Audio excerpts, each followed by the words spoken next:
Grande parte das armas, que utilizadas pela Rússia para tomar o território no leste da Ucrânia são construídas em torno de microchips importados. Nós chegamos a comentar isso ontem aqui e desde que os Estados Unidos e seus aliados ocidentais anunciaram as restrições às exportações de tecnologia em fevereiro, a Rússia teve dificuldade em obter microchips para reabastecer seu suprimento de munições guiadas com precisão. Sobre esse assunto e outros detalhes deste conflito, nós conversamos agora com o Nelson Ricardo Fernandes, que é major da Reserva do Exército e consultor de gestão em risco. Muito obrigado pela gentileza da sua participação aqui no especial Guerra dentro do Headline News. Na verdade, o principal fornecedor desse chip é a China, não é isso?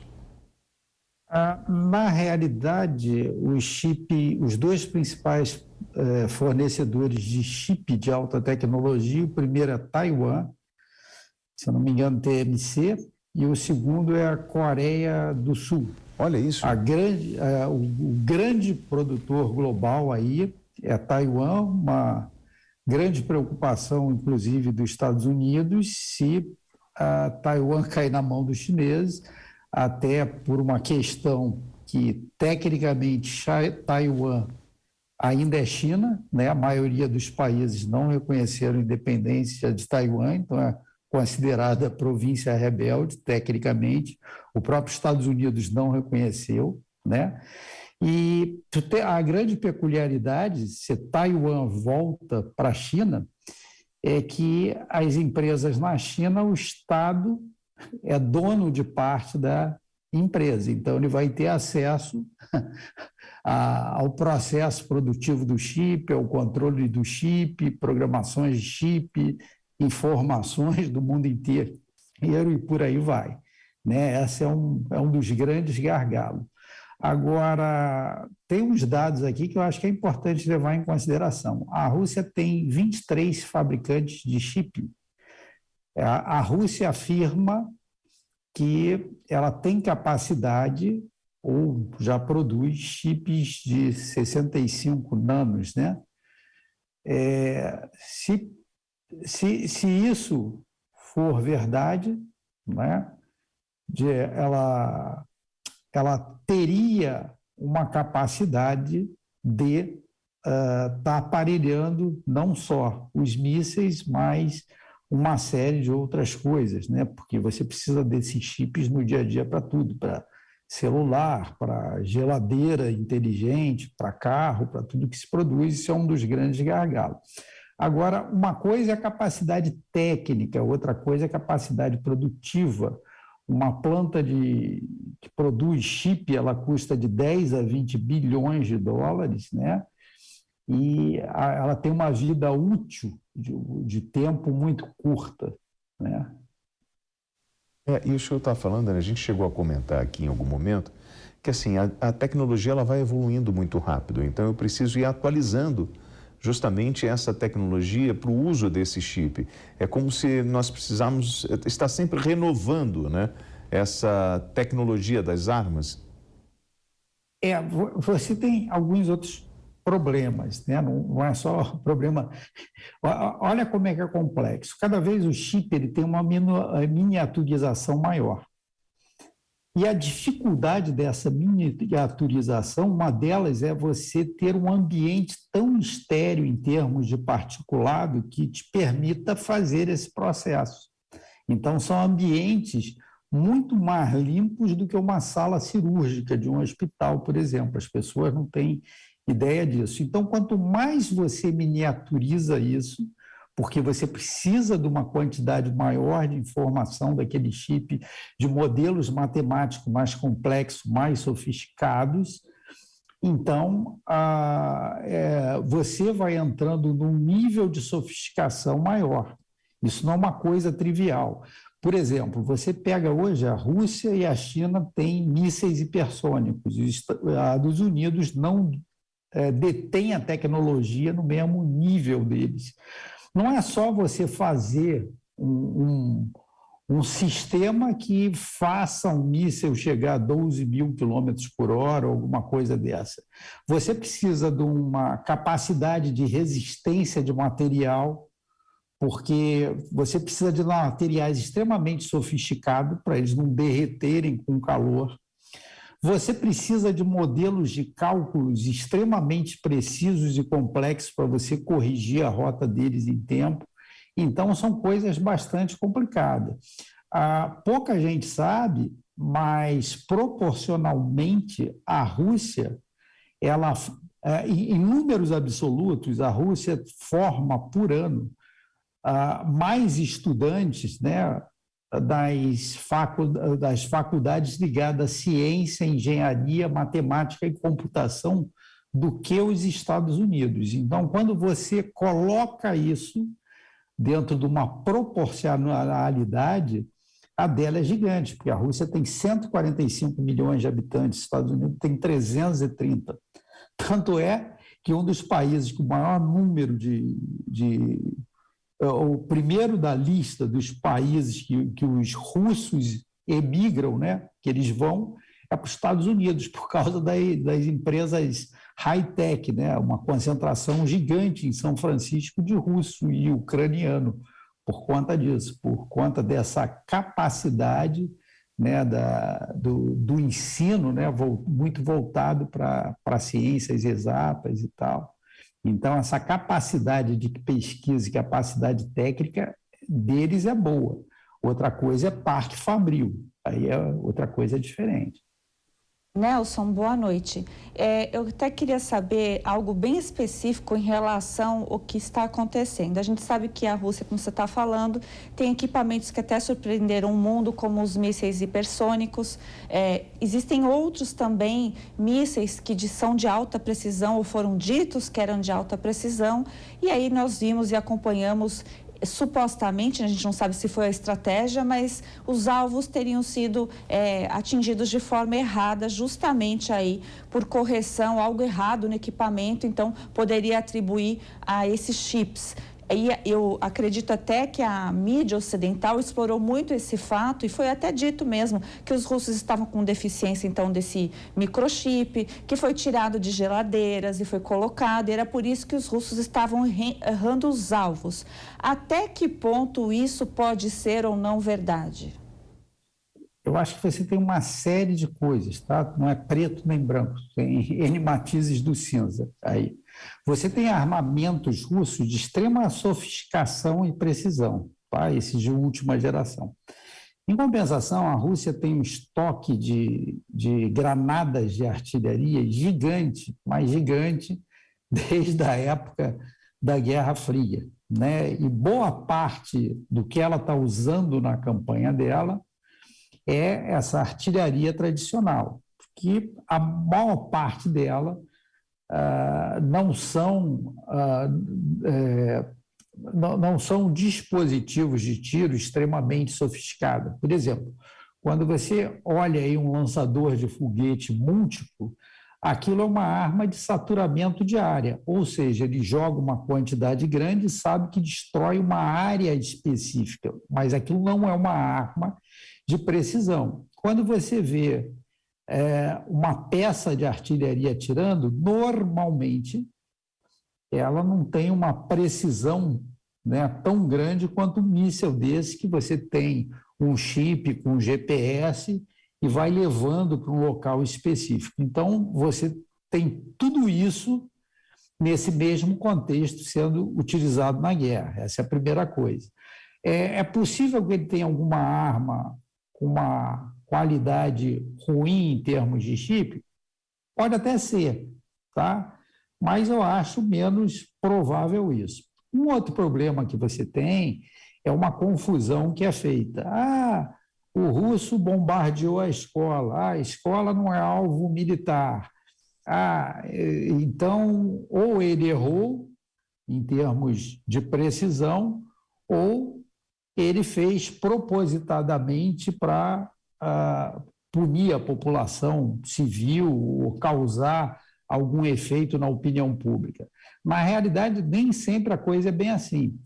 Vê bem, se você tem um hospital, aquilo não é um alvo militar. Se você bota uma antena de transmissão de rádio, de uma rádio militar para comunicação militar, aquele hospital virou um alvo militar e legitimamente você pode bombardear ele. É até lamentável para a população, mas essa é a regra do jogo.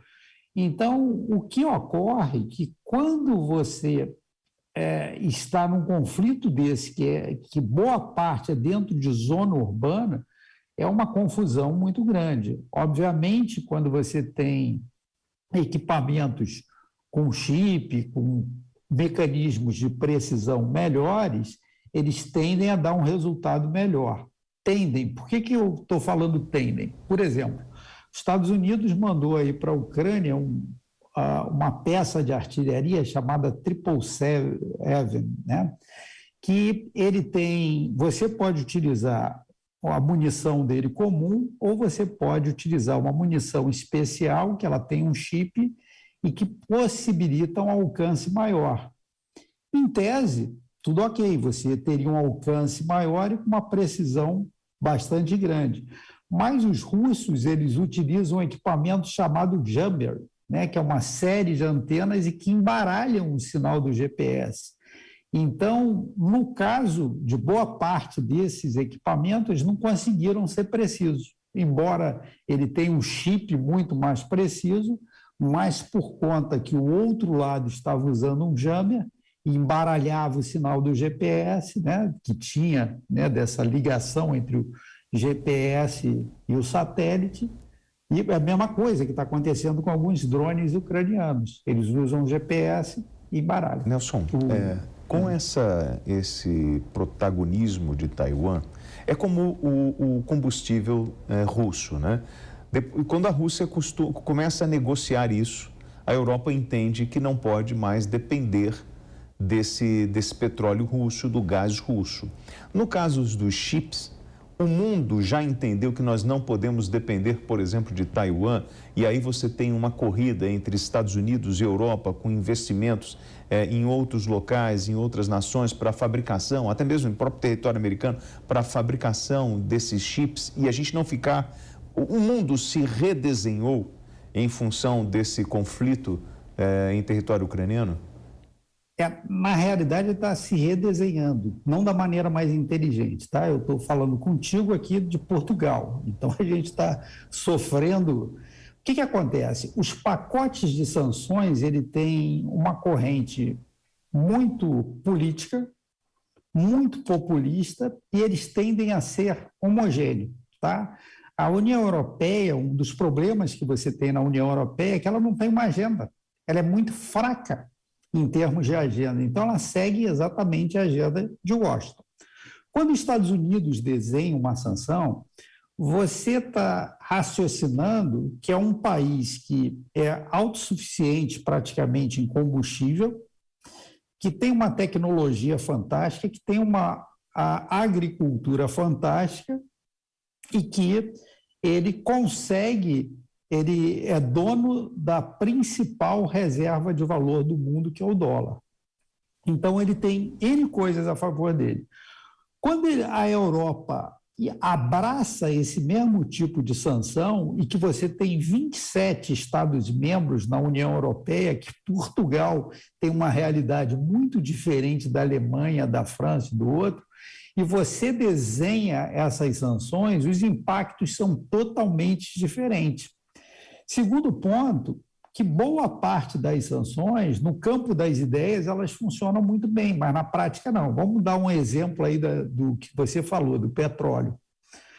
Você, em termos de óleo e gás, a Europa tem uma dependência em termos de 40%, né, desse petróleo russo. Uma coisa é você depender 5%, falar, olha, eu não quero mais esse 5%. Você consegue lidar com isso. 40% você não consegue lidar com isso. E você tem um outro problema, que é a capacidade produtiva, né? Então, você não vai conseguir arrancar o petróleo russo, que é um dos maiores produtores, né, de petróleo do mundo, se eu não me engano, o maior produtor de gás natural do mundo, Não vai, porque você não vai conseguir repor isso globalmente. Ele vai voltar para a Europa. O gás, ele não tem código de barra, o óleo cru não tem código de barra. Ele vai voltar para a Europa. O que vai acontecer é que isso vai passar pela mão do intermediador. Isso já está acontecendo. Os Estados Unidos, ele comprava, se eu não me engano, 10% de gás natural, de óleo cru russo. Ele agora está comprando da Índia. A Índia comprava 3% de óleo cru russo, né? de óleo e gás russo. Hoje em dia, a Índia compra quase 75%, é um dos maiores parques de refino no mundo. O que está acontecendo é que ela está comprando o óleo e o gás russo a 30%, 35% de desconto e está vendendo mais caro para o europeu. Então, não adianta você fazer uma sanção sem você estudar profundamente a cadeia de valor, porque você dá uma resposta para a opinião pública, você faz alguma coisa que parece que vai funcionar, mas você não vai. Vou te dar um exemplo. Todas essas economias verdes, você precisa de uma série de materiais que vem da Rússia. A Alemanha não importa, se eu não me engano, quase 80% desses materiais da Rússia. Como é que você substitui 80%? Isso não vai acontecer. Você vai fazer, me engana que eu gosto. É isso que você vai fazer. Porque da onde você vai tirar petróleo? Vê bem, se você compra óleo cru do Irã, é um óleo pesado. Então, teu parque de refino, ele foi desenhado para isso. Um contrato de petróleo Sim. não é um contrato que eu rasgo em um mês e eu resolvo. Então, se eu decidir que eu não vou comprar mais do Irã e vou trazer do Canadá, eu tenho que refazer o setup do meu parque de refino. E não é só isso, as coisas são extremamente complexas. Vamos para o caso do gás da Rússia. Ele vem de gasoduto. Então, se você fala que você não vai, se você na Alemanha não vai mais receber o gás da Rússia, esse gás tem que vir de algum lugar. Ele vai vir dos Estados Unidos. Então, você tira o shale gas, né? Você gera uma quantidade de resíduos gigante por causa do processo químico para tirar o shale gas, é um tipo de gás diferente lá do xisto. Você vai pegar esse gás, você vai comprimir, botar num navio especial, que você não tem tantos navios desses pelo mundo, tá? Uma frota. Ele vai ter um custo de frete, é uma operação complicadíssima, perigosíssima. Você vai ter que levar isso para a Holanda, porque não é qualquer porto que recebe isso, você precisa de uma infraestrutura no porto, você vai tirar esse gás dali, e aí você vai ter que ou ter um gasoduto levando até a Alemanha, ou você vai ter que ter um sistema de transporte especial para levar até a Alemanha. Então, esse gás vai sair 2,5 vezes mais caro do que o gás russo. Em paralelo a isso, imagina que você é uma indústria petroquímica alemã. Tá? Teu maior competidor é uma indústria petroquímica na China ou na Índia.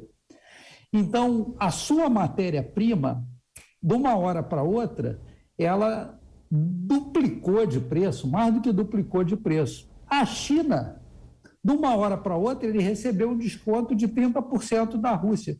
Você vai criar uma discrepância de mercado no longo prazo, que você vai ter empresa que vai sair do mercado, porque ela não vai conseguir competir. Você está mexendo em toda uma cadeia de valor. Sim. Você veio do mundo global que ele vai virar regionalizado.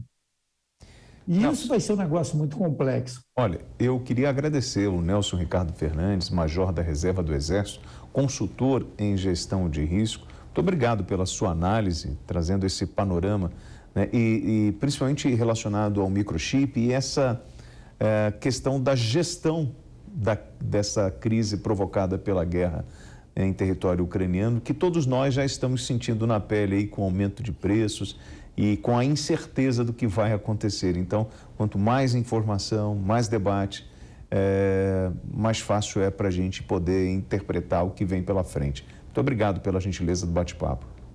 Eu que agradeço. Muito obrigado. A hora certa na PAN são 11 horas e 26 minutos e a gente está aí às vésperas do 100º dia, né, de guerra no leste europeu, e o nosso correspondente Luca Bassani traz o balanço do conflito. Boa noite, William Travassos e todos aqueles que nos acompanham. Logo chegaremos ao 100º dia de guerra na Ucrânia e com poucas perspectivas de um cenário de paz. Hoje o presidente Zelensky falou para o parlamento de Luxemburgo e compartilhou com todos os presentes e também com a imprensa que o território ucraniano está quase 20% ocupado pelos russos, considerando grande parte do Donbass, a região das províncias rebeldes de Lugansk, Donetsk, a costa do Mar de Azov, principalmente a cidade de Mariupol, onde foram travadas batalhas sangrentas, além, é claro, da região da Crimeia e tantas outras localidades. Ele diz que outro dado que chama bastante atenção é que cerca de 300 mil quilômetros quadrados do seu território está coberto com minas terrestres, o que dificulta ainda mais todos os esforços de reconstrução do país, por se tornarem localidades perigosas e não se saber ao certo onde elas estão, precisar de uma tecnologia precisa para que a reconstrução seja feita após a retirada das mesmas. A gente vê que é uma crise humanitária generalizada, milhares de mortos, milhares de feridos, milhões de refugiados. A gente vê que muitas crianças entre esses refugiados, cerca de 3 milhões, praticamente metade do número de refugiados são apenas crianças que deixaram as suas infâncias, deixaram para trás também as suas escolas, as suas famílias, muito separados por conta da lei marcial, que obriga os homens a ficar entre 18 e 45 anos, ficar e lutar pelo país, além, é claro, de toda a perda infraestrutural do país, que já é calculada a cerca de $500 bilhão, portanto, uma vez que essa guerra acabe, a Ucrânia se encontrará na posição de um país falido, muito pobre, com grandes dificuldades de voltar a ser aquilo que era antes da guerra. Ao mesmo tempo, não vemos nenhum tipo de conversas no campo diplomático para tentar trazer um desfecho mais rápido para essa guerra. Saindo deste assunto triste e também falando aqui da Europa, temos o começo da comemoração dos 70 anos do reinado de Rainha Elizabeth II no Reino Unido, esse jubileu de platina que reúne todos os britânicos que estão comemorando 4 dias de festas, eventos, desfiles, e também celebrando, né, a vida desta que é a monarca britânica mais longeva da história, que ultrapassou a Rainha Vitória, que era sua bisavó, ficou 63 anos, portanto 7 anos já a mais, e pode ser em pouco tempo a rainha mais longeva de toda a humanidade, porque Luís XIV da França no século 17 a 18 ficou 72 anos, e a rainha, então, daqui 2 anos, tendo ela 96, pode ultrapassar com a boa saúde que tem e com certeza bater esse recorde. Ela viu 14 primeiros ministros do Reino Unido, 13 presidentes americanos que ela conheceu pessoalmente, 100 países visitados, 4 papas que também ela teve o prazer de conhecer. Então a gente vê que é uma testemunha viva da história e vai ter realmente esses próximos dias sendo comemorados. Ela avisou que amanhã não comparece aos eventos porque está um pouco indisposta, né, por um pequeno desconforto, mas de qualquer maneira vai ser um grande final de semana para o povo britânico celebrando a vida da rainha. Luca Bassani, de Munique, na Alemanha, para o Headline News. Obrigado, Luca. Fabi.